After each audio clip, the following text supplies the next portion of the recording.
this whole shift that's been going on where more and more people can create content themselves, even if they're not professional content creators from the beginning. That's kind of the same direction that we wanted to take with Virtuoso as well, where we want to invite more people to try to do music, even if they've never touched an instrument before.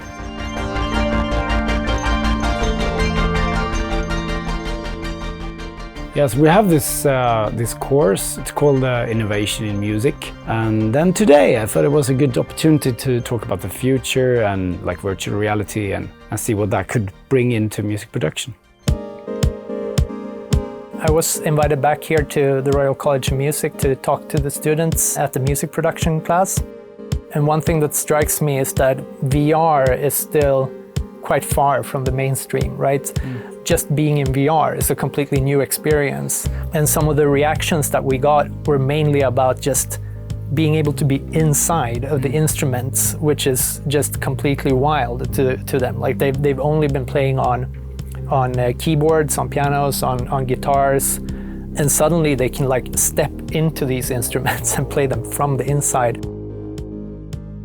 It is so interesting to have that kind of future perspective as you're coming with when it comes to how can music be made, and it plays an important role to kind of just open up thoughts and ideas and start thinking about like tools and instruments and music production in new ways.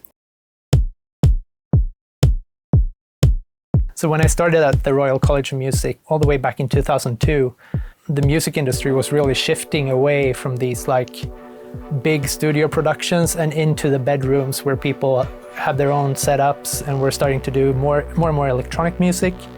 And I felt a bit disillusioned with the music industry, and I really wanted to explore something new, and that's where I got into making music for games. And I wanted to start exploring doing my own tools for music production.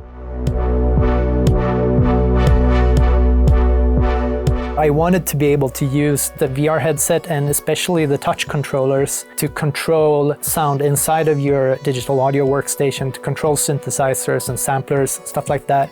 Being able to affect the sound by like tilting your hands, pushing your hands back and forth.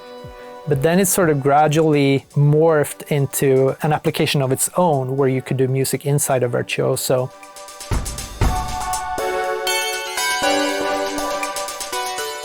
It started really as a spare time project for me, and I kind of wanted it to be a personal project for a long time because it allowed me to explore just whatever I wanted to do with it without thinking about commercial applications and stuff like that.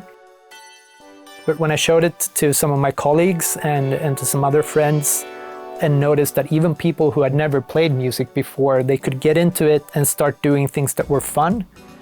So that's when we decided to bring it into my company, Really Interactive, and put the whole team on working on it as well. I found it very fascinating to enter that space and just be freed from the physical constraints. It provides a lot of exciting opportunities that are not offered by traditional instruments or traditional electronic virtual instruments.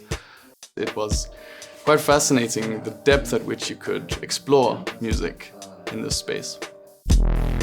This device feels a little bit like between a real instrument and the virtual world, where it actually was vibrating and giving you some kind of a sense. So it kind of got back when you were playing something, it like talked back at you, and it gave me like a good feeling that I really liked.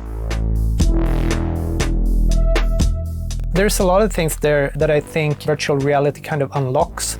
For us, it's especially been tied to performing music and not having to have like all of these very expensive instruments and tools for doing it. You perform a part and then you start looping it and then you perform another part, and the music never stops in between.